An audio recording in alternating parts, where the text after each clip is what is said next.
prime rib roast, ready for the oven now.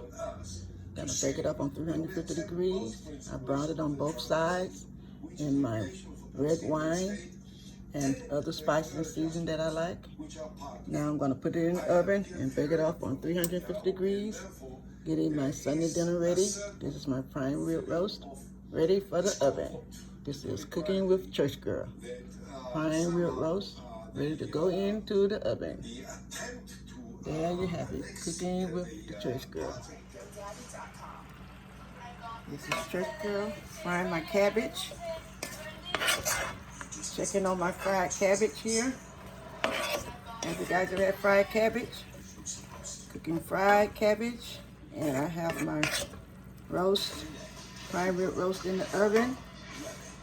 And I'm checking on my fried cabbage coming along really good. When you fry your cabbage, you do not want to add a lot of water because cabbage creates its own water.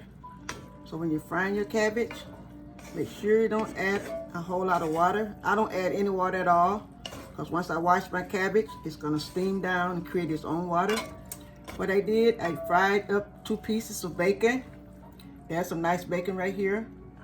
You can use turkey bacon or any type bacon you like. And I fried up 2 pieces and I cut my cabbage up in quarter sizes. And now I'm frying it up in my Dutch oven. And this is my fried cabbage. Coming along really, really good. I like the way it's coming along. Doesn't take fried cabbage long to cook because I like my cabbage to have a little crunch to it. I do not like it to be soggy. So there you have it. I'll come back and show you the final finished product in a few minutes because it do not take cabbage long to cook. This is Cooking with Church Girl, frying cabbage for part of my dinner today. There you have it, Cooking with Church Girl, frying cabbage. Be back and show you the final product once it's all complete. If you haven't tried fried cabbage, give it a try. Be back and show you the finished product. Cooking with Church Girl, frying up some cabbage at the Ponderosa.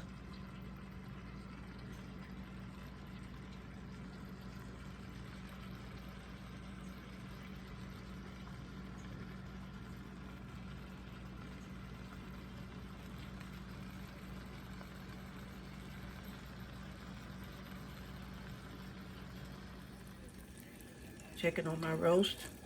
It's very, very tender. Looks like it's about ready. What I'm going to do, I'm going to turn my oven down on warm because it's pretty much ready. This is my prime rib roast. It's all complete. There you have it, the finished product of my prime rib roast here. Very, very, very tender. And I'm just going to turn the oven on warm and let it just stay in the oven for a while before I take it out and get ready to serve my husband his dinner pretty soon. This is Cooking with Church Girl. We're having fried cabbage, prime rib roast. Of course, he loves brown rice, so I'm going to give him some brown rice and some of my homemade cornbread. I have some mac and cheese, and I also have some potatoes, but I don't think he's going to eat any mac and cheese. And I'm going to make him some kind of dessert. That's my fried cabbage and the prime rib roast. This is Cooking with Church Girl.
fried cabbage is looking good.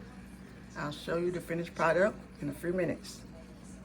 This is Cooking with Church Girl, frying up some cabbage.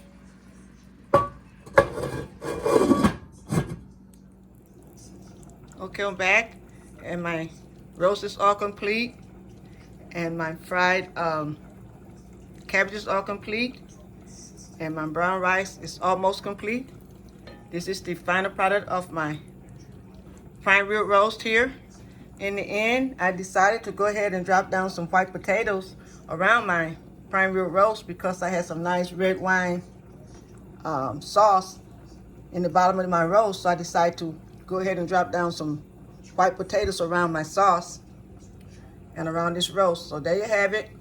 This is my prime rib roast with some white potatoes around it with some nice red sweet peppers and garlic and onions. And I also added in some Tony Original Creole seasonings, as well as a little bit of sea salt and my onion mix that I like to use as my stapler. And I put in some red wine and a little bit of white wine to flavor this off. And there you have it, my complete red wine sauce prime rib roast with white potato around it. Over here, of course, is my fried cabbage. Remember I told you when you fry your cabbage, you do not want to add water because cabbage always makes its own water. And you do not want water when you're frying your cabbage. Otherwise, it won't be fried cabbage, it'll be boiled cabbage or something. But there you have it, that's my fried cabbage. What I did, I fried down 2 pieces of bacon. You can use whatever bacon you like. You can use turkey bacon, or you can use pork bacon before you make your fried cabbage. So I fried down 2 pieces of bacon, and I cut up some nice red bell peppers because I love peppers. And then I just fried down my cabbage. I cut them in quarter pieces, and there you have it, my fried bacon and my fried cabbage. And right here is my brown rice. It's still cooking, it's not quite done yet. And all I do with my brown rice, I always just wash my rice really good first to get off that excess starch and the excess buildup from the rice. And then I add 2 little pieces of butter, a tablespoon of butter into my water, and a half a teaspoon of salt I add to my water, and I add a cup of rice. That's how I cook my brown rice. And once all the water boil out, then that's when I turn it off and I cover it. It's just that simple. So there you have it. My brown rice is still cooking off. That's a little butter that you see on top there. And of course over here is my fried cabbage, looking good. And this is my nice prime rib roast with white potatoes. This is Cooking with Church Girl. Have a good day, everyone. Cooking with Church Girl.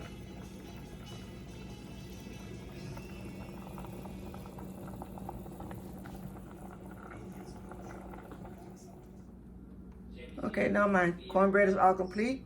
This is what my Southern style homemade cornbread looked like. My husband doesn't care for Jiffy Mix, therefore I have to make it homemade, which I enjoy homemade cornbread. I use 2 cups of cornmeal to 1 cup of flour. Sometimes I use 1/2 cup of flour to 2 cups of cornmeal. I use 2 eggs. I also used a teaspoon of baking powder. And I used a pinch of salt because we don't want it to be too salty. But the recipe that I use calls for a half a teaspoon of salt. And then I also used some melted butter with a little bit of butter flavor shortening, Crisco shortening mixed together. I softened that up in the bottom of my baking dish here. And I added to my cornmeal mixture. And I brought it all together with some, you can use either buttermilk, or you can use whole milk, or you can use 2% milk, whatever type of milk you want to use. Sometimes I use buttermilk, sometimes I use whole milk. Today I didn't have any buttermilk, so I just used regular milk. There you have it, Southern style cornbread, cooked by the church girl. This is what Southern style cornbread look like. You do not have to cook cornbread, eat cornbread from the Jiffy box. You can make it yourself. There you have it, Cooking with Church Girl, Southern style cornbread.